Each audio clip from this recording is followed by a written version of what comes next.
I remember playing the original back on the PS1, and although I was able to pull off a turbo boost while power sliding, I never knew about the reserve system going on in the background. It wasn't until I went back to do a little research for this video did I realize how far I was to fully understanding what the game had to offer. I can see now why people are so passionate about this game. It's the game that separates those that can and cannot, and it carries over into the remake as well. This isn't some ordinary kart racer where you're in 5th place on the final lap and you randomly get a power-up that sends you directly to first. No. This game is like the Ninja Gaiden of kart racers. This game will kick you down and spit in your face. It's not unplayable, it's just really hard. And it's not hard because it's broken, it's hard by design. A game so reliant on its boost mechanic that if you don't master it, you're pretty much at a huge disadvantage before the race even starts. People online are talking about Sacred Fire, Ultra Sacred Fire, Reserves. Having praised the original game for so many years, even I felt rather embarrassed to admit that I had no idea what those terms meant. Have I been playing the game wrong my whole life? Well, not really. The truth is, I've been doing all those things the entire time. It's just that I never knew what they were called. For those who played the original on the PS1 and were able to complete it 100%, you probably did them as well, but just didn't know the technical term for it. I'm sure everyone here knows how to get a turbo boost in this game. Press the power slide button during a hard turn, and then press the opposite power slide button when the smoke from your exhaust turns black. Basic Crash Team Racing 101, right? And I'm also pretty sure everyone here has turbo boosted over a boost pad before, right? Now, I'm not talking about just driving over a boost pad like you normally would. I'm talking about turbo boosting over a boost pad. Well, if you did, have you ever noticed how the fire from your exhaust would burn a little brighter and a little bit longer than normal? That's called Sacred Fire. There's also certain boost pads in the game that will grant you even more speed than Sacred Fire. Running over those while performing a turbo boost will grant you something called Ultra Sacred Fire. You can tell if you have Ultra Sacred Fire if the fire coming off your exhaust looks a little bluish.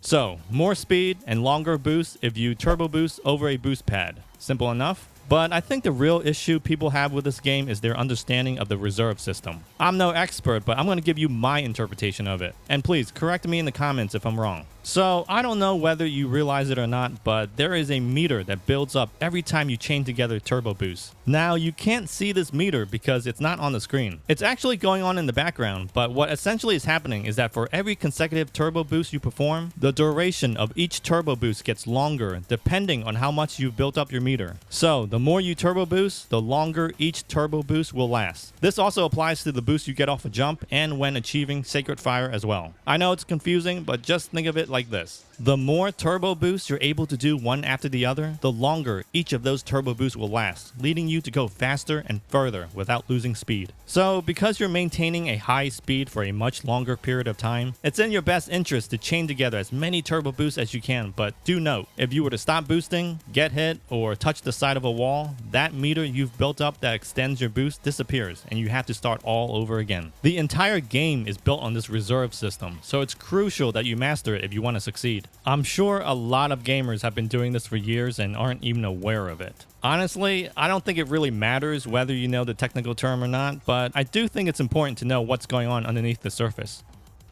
Outside of the normal trophy races, you will be confronted with CTR challenges, crystal challenges, and relic races. CTR challenges are basically normal races, except you have to collect 3 different letters scattered throughout the track while coming in first for that race. It's okay, but I question the placement of those letters on some courses. I don't really care for the relic races and crystal challenges much. Honestly, I think it's just another way to pad the game, but that's just me. I just want to race. I don't feel like having to collect anything. It's not bad, it's just not something I look forward to. There is one thing that annoys the hell out of me. It's that when you finish one of these challenges, you're brought back to the main entrance of that level. I hate this because initially I'd want to go back into that same course and finish the relic races or whatever challenges I need to complete, but instead I have to drive all the way back to that particular course. It's not a big deal, but it does get annoying, especially since the map layout isn't that easy to read. It'd be nice to complete a challenge and then just reappear next to the course you've just completed. I don't know, I feel like that would have made more sense to me instead of me being brought back to the main entrance and having to drive all the way back to the same course again.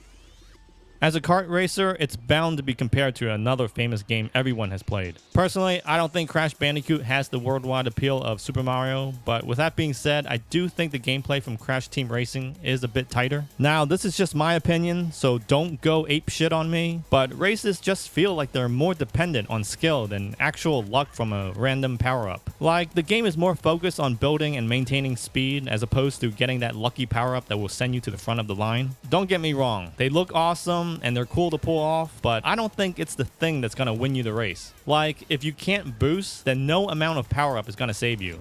I don't think you need a power-up to win at all, really. Track memorization and constant turbo boosting will put you so far in front of the pack that it's not even gonna matter. But then again, if you're going up against someone online who can boost just as well, or even better, then maybe a power-up could make all the difference. Which reminds me, the online has been patched and it works like it should. Most of the races ran smoothly, with the exception of one, which I don't know what was going on. If you ever thought boosting wasn't important in this game, then play an online match and see how far that gets you. I thought I was fairly decent at this game, but the best I could do was 4th place. Most of the time, I would come in at around 6th or 7th, so you can see how much work I've got ahead of me. Visually, I think the game looks stunning. A huge improvement over the PS1 original. That's not to say the original looked bad for its time, but you'll definitely see the game has been remade for the new modern age. Using power-ups are fun to watch, and there's great looking environmental effects running through each course. It's like everywhere you turn, there's always something happening in the background. I didn't notice much of a difference going back and forth between handheld and docked, but I did notice some frame rate stutters in both playstyles. It doesn't happen a lot, but it does exist, so don't be surprised when you notice the game chugging a little. In comparison to the Crash Insane trilogy on Switch, there's a definite improvement while playing in handheld. I can't say for certain if it's running at a higher screen resolution, but I can say it's not as blurry as the previous Crash game. The loading is a tad long, but fortunately it only happens when you enter and leave a race. Restarting a race is quick, so once you're in a race, you're fine. Other than that, the game looks great. I'm very pleased with how this turned out on the Switch. The audio is incredible, especially if you got headphones on. You can hear the other characters shout out signature catchphrases as you race past them. The sound effects coming from the various weapons are also top-notch. It's so satisfying to throw out a bowling bomb and hear it make contact with other opponents on screen.